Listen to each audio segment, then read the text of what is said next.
هیله کوو څو افغان اتل امنیتي ځواکونه ښه تشویق کړي.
پرسنل وسایل امنیت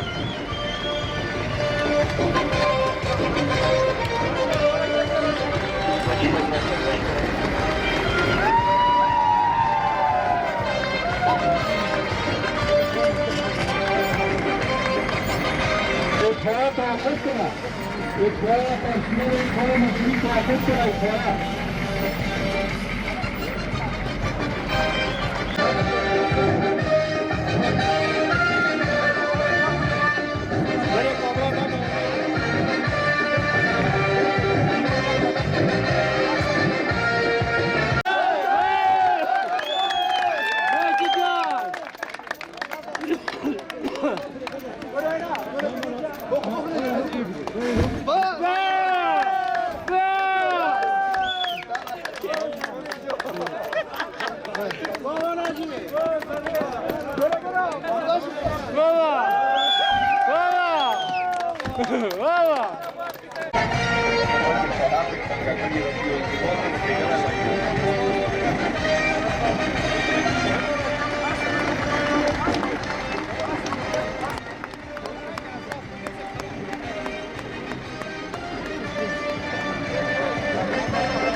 خدای جل جلاله را دربار در دوی تا روغتیا سلامتی او بریالیتوب بنوازد. آمین. برای وسایل ضرورتی مسافر مرام کنم. هر یک کل خرج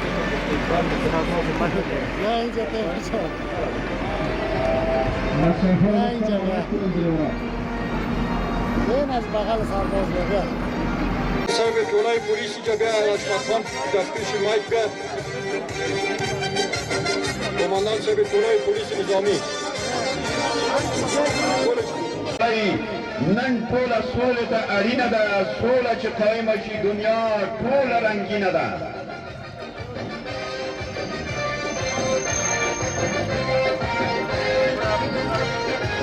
محترمو حاضرینو خپل امنیتي او دفاعي قیمت یک ذره بیشتر قیمتش کمی زیاد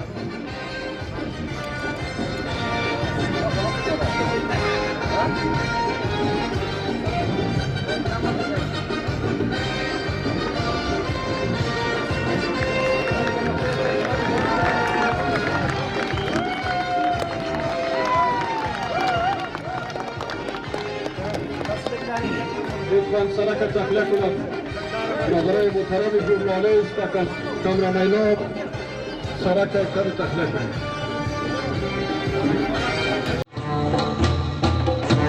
شمله راډیو د دینی، ملي، کلتوري او افغاني ارزښتونو پالونکي واکه شروع FM